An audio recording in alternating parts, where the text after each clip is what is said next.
Welcome to the Astute Insights podcast, your quick dose of business inspiration with easily implementable tips to expand your business. I'm your host, Suna Walkham, founder of Astute Administration Services, where our mission is to empower business owners around their finances by removing confusion, doubt and anxiety and replacing it with clarity, direction and focus. This podcast is an extension of that to include interviews with key persons of influence to share their insights into creating and building a successful business. Sit back, relax, or better still, take notes and enjoy this episode. Morning, and today's guest on the podcast, we have Jake Bowcock from One Global Logistics, who is a business development executive. Welcome to the podcast, Jake. Thank you very much, Suna. Thanks for having me. That's all right. I wanted to bring you on here today because obviously freight importers, exporters are having a lot of issues at the moment. There's challenges. It's a real focal point for anyone that is in that industry. So I thought we'd get you on, talk about maybe the top 3 challenges that you're seeing and sort of unpack why they're happening and maybe give us a bit of insight, into how business owners can try and best manage it for themselves. So I might start if you wanted to kind of introduce yourself and how you went on your sort of freight journey and ended up at One Global. Yeah, absolutely. Yeah, you're right. There's a lot of challenges going on in the industry at the moment. Myself, I started a project management degree at uni, and then when that degree was pulled out, we basically had to make a decision on which degree to swap to. I ended up choosing logistics and supply chain management, and yeah, I really enjoyed the challenges that were behind it. At the time, there was not a lot of people looking at doing it either. Mm-hmm. I think that was a big point of why I jumped into it. I went and did basically an apprenticeship or an internship up in Brisbane for 2 years, working with a German-based multinational up there. And then I was doing the commute from the Gold Coast up into Brisbane, and then I was given the opportunity to come down here and work with a bit more of a boutique style freight forwarder, bit less corporate, which I enjoy on certain levels. And yeah, I jumped at it. So yeah, I've been working with One Global now for 2 years now. It's been very challenging. It's probably the toughest time in the industry. The toughest time the industry's seen it's probably since the Spanish flu, to be honest with you. Yeah. With all of the issues that are around. So, but yeah, keeps us on our toes, and as long as you can adapt, you survive. Yeah, good one. You said that it's a boutique firm, but you do a lot. There's a lot, it's not just sort of the freight forwarding. Do you want to give us a rundown of the services that you offer, and then what's sort of your niche, or what area do you most enjoy, I guess? Yeah, absolutely. We probably like to look at ourselves as kind of in the middle. We're definitely not a small forwarder, but we're definitely not the likes of a 40 office worldwide multinational either. But yeah, correct. We can offer all the services that the multinationals do. We go from start to finish we can pick up in any origin country, do an export clearance, then put it onto either a boat or onto the plane and look after the freight side of it. Once it gets here, we can do obviously the customs clearance and final delivery, but we also look at, we do warehousing, we do 3PLs, we can do reviews of your current supply chain from start to finish. We deal with the insurance side of it as well. So yeah, definitely, although we're not the multinationals of those big guys, we like to stand up next to them, and yeah, we definitely like to compete with them for sure. Yeah, awesome. So let's jump into it with our issues or the challenges at the moment. So I guess the biggest pushback from people that are importing at the moment is the cost. It's gone through the roof. What's your what has it doubled? Is it more than double at the moment? Where's it kind of sitting? Yeah, definitely. So it depends. Obviously, it all depends on the trade lanes, so the origin and destination. But yeah, absolutely, we're seeing unprecedented rates at the moment, and they were unprecedented 50% ago, and they've continued to grow. So, we're having issues with space. We're having issues with port congestion, and and even COVID. COVID has a very large impact on that as well. Because everything along the supply chain is costing more, including the shipping lines, the terminals, trucking, everything is costing a lot more. So those charges, they do have a domino effect on the client and then obviously the end consumer. But yes, there's definitely issues with the freight rates at the moment. Let's talk about the port congestion then. What causes the port congestions? What's the start, or what is the start of these issues that cause this flow-on effect? Yeah, absolutely. So the port congestion originally definitely can come down to COVID, for sure.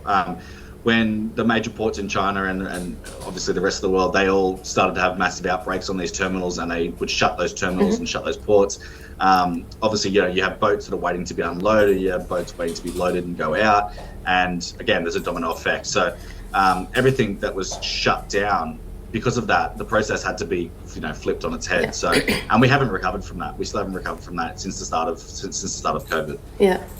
Have you seen any new businesses emerging from this, that are starting to import? Because I wouldn't say new businesses. I've had a lot of people reach out over the last 12 to 24 months and say, hey, I'm really interested in starting an import business, and my recommendation or my advice at the moment is to wait. Yeah. I would not be jumping in on anything that involves importing at the moment, because the cost is just ridiculous. It really is. It's just ridiculous. The guys my clients that really saw benefit from COVID, I hate to say, but from COVID, was the e-commerce clients.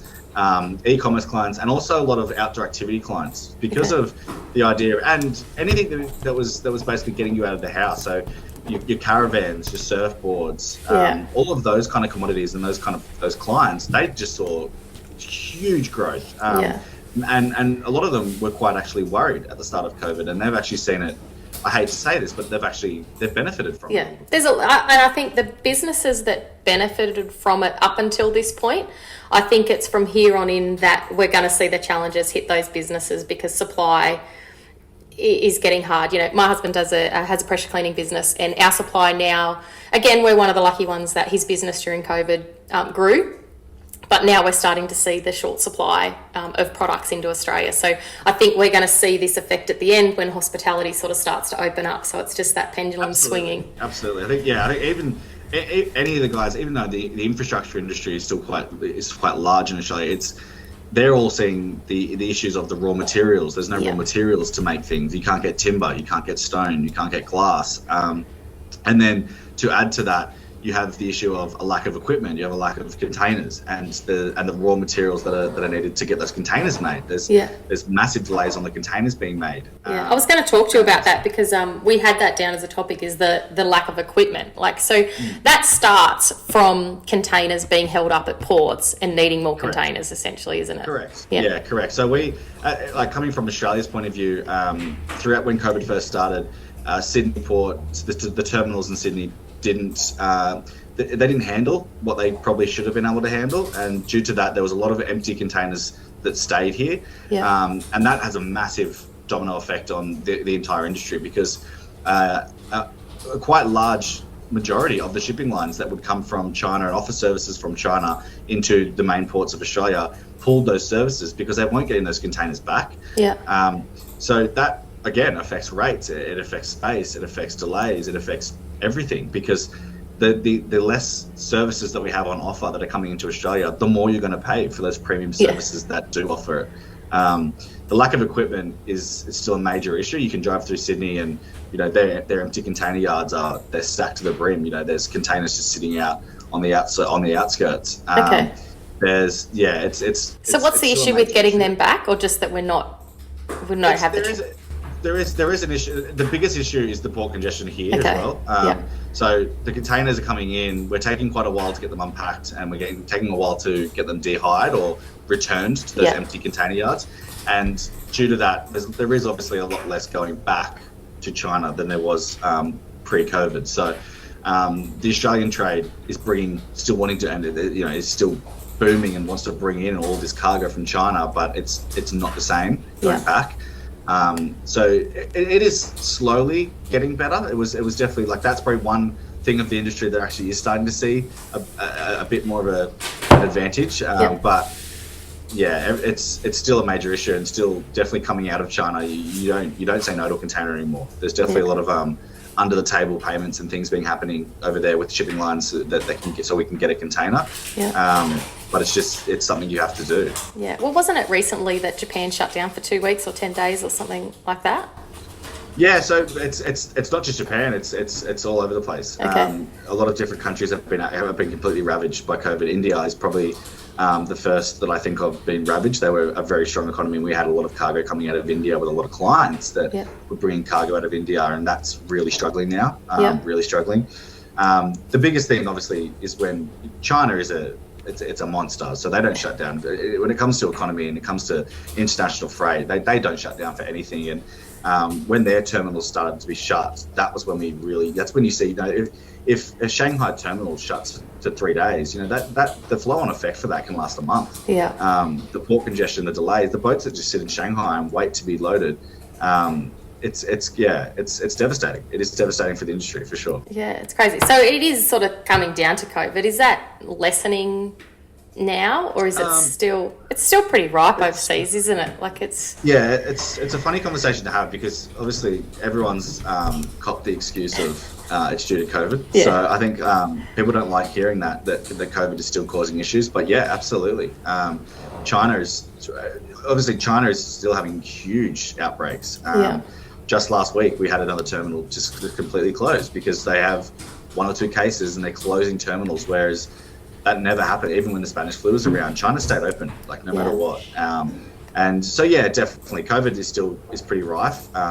You've still got your Indonesia, your Malaysia, your Vietnam, as I said, India, they're all still very heavily affected. So I think over here we do forget that, that there is still a fairly big impact from this virus. And we import a lot. Like Australia imports a lot of its products. We're not overly self-sufficient as a whole ecosystem, are we? Exactly right. Yeah, exactly right. Even like a lot of the products that we're buying that are Australian made come from imported goods. So yeah, we're massive. We try out the relationship between China and Australia from the import perspective is very important to our economy. And don't get me wrong, it's important to their economy as well. Yeah.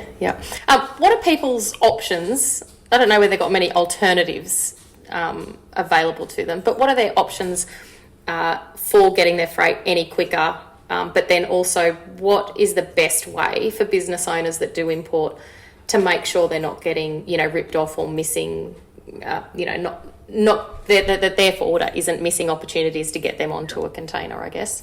Yeah, so the market it's always been very competitive and has been quite flat in history. Most of the providers being whether you're a multinational or a boutique forwarder, you can get pretty close with the rates wise. It's all about the relationships that you have overseas and with the shipping lines. So you do, as a business owner, if I was to put myself in their shoes, you should go to the market. You should go and test what's out there, get your supply chain reviewed. Just because you've been with someone for 10 years doesn't mean that they've got the best option for you. And at the end of the day, the way things are going, you need to see if there's other options. But the number one recommendation that I give to any importer is book early. The earlier you book, the more power of negotiation you have on getting space, and the earlier you can lock in a rate as well. So the rates are definitely they're still increasing bi-weekly, but you definitely need to get in early. So if I was importing, I would definitely be allowing my agents at least 3 weeks in advance of when the cargo will be ready.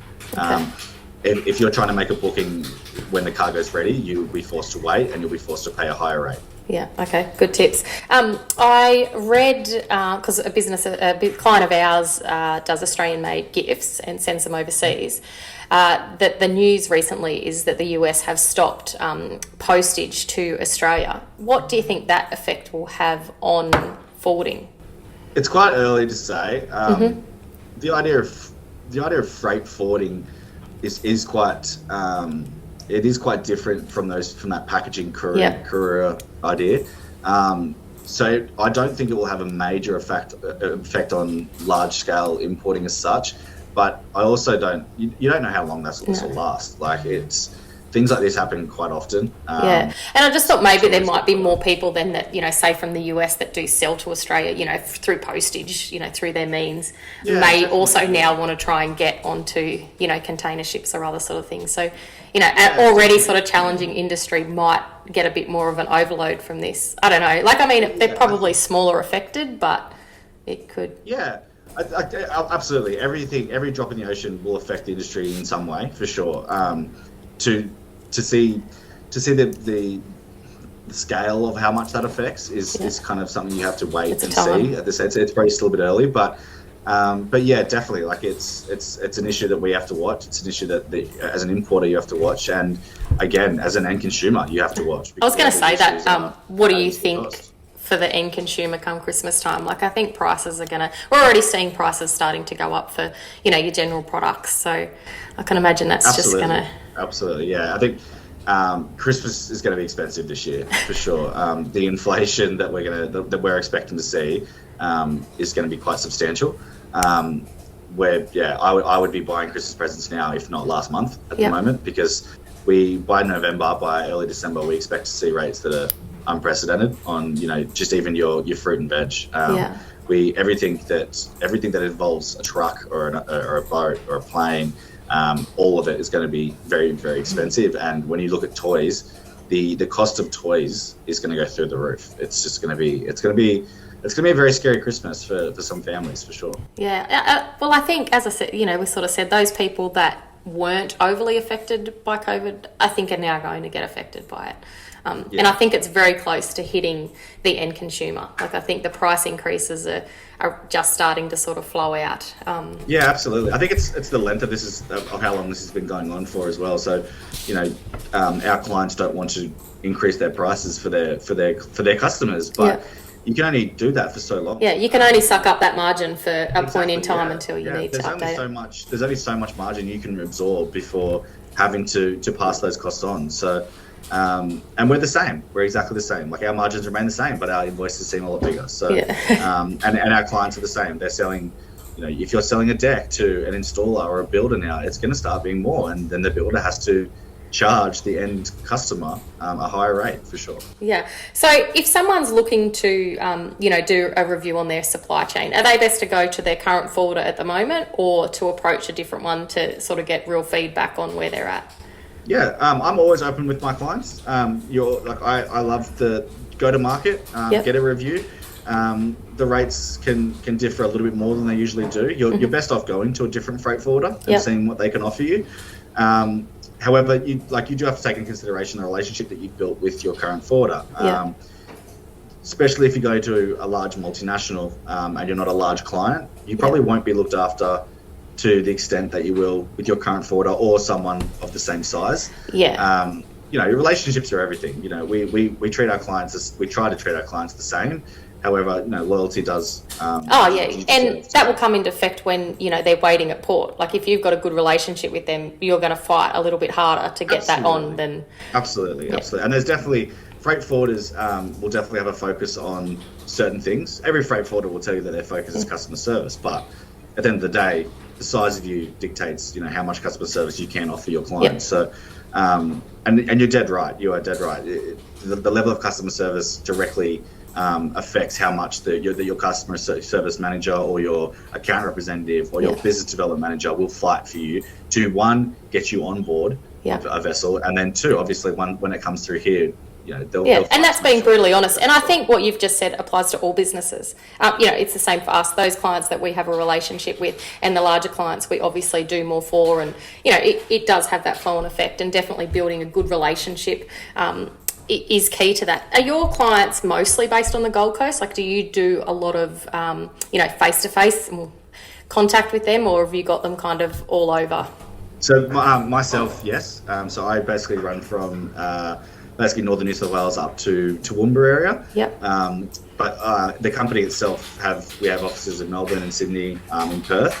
So it is quite widespread. A lot of the different states focus on certain things as well. Perth's a massive project office where they do high rises and a lot more bigger scale scope of jobs. But myself, I haven't been affected too much in regards to seeing clients. Clients based in Sydney and Melbourne, obviously, we haven't been able to see as much as I'd like, especially new clients that we've brought on that have approached us throughout this COVID period. We may have moved 40 containers for them already, and we haven't even sat down with them yet. So, it's definitely a weird time. We've done the same thing, taken on clients that I still, I've spoken to over the phone and emails, but, haven't met. And it's a weird kind of feeling. I mean, you're looking after them, but you really don't have that, I don't know, true connection, I guess. So I think it's you really feel how weird it is when you do meet them. I feel like I speak to you every day for the last 12 months, and now we're just kind of sitting down for a coffee. So, but I think it's everyone's feeling it. Everyone, no matter where you go, the freight industry, as from a freight forwarder's point of view, everyone's feeling the same issues and facing the same challenges. It's just about It's about trust. It is. It's about trust as much as that's hard to have. Yeah.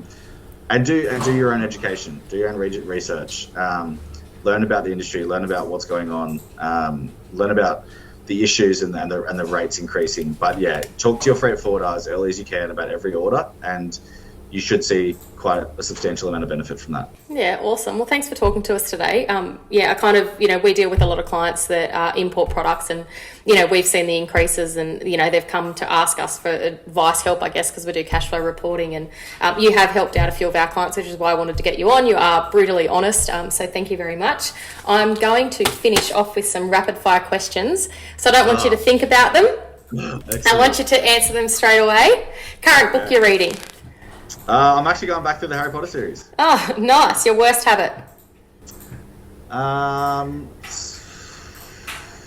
Biting my nails when I'm nervous. Okay. Yeah. Favourite quote?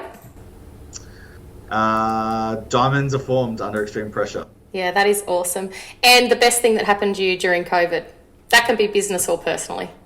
We bought our first house. So that's awesome. number one. You got to celebrate that. Awesome. Sure. And how will you be spending the weekend, Jake, since we are on the Gold Coast and the weather's warming up? I actually have a 10-year reunion for my high school that I have this Saturday, which makes me feel a lot older than I would have liked to feel. But so yeah, catching up with some guys from school and have a few drinks and That'll be awesome. No worries. Thanks for taking the time today to chat with us. No, thank you for having me, Suna. Always a pleasure. No worries. See ya. Bye. That concludes today's episode. I hope you enjoyed and scored yourself a takeaway that you can implement into your business. If you need a recap, our show notes are on our website that will have all the links you need. Just go to astuteadmin.com.au and navigate to the podcast section of the main menu. You may also like to hit the subscribe button to hear the latest episodes of Successful Individuals when they land. Hope you can join me on the next one.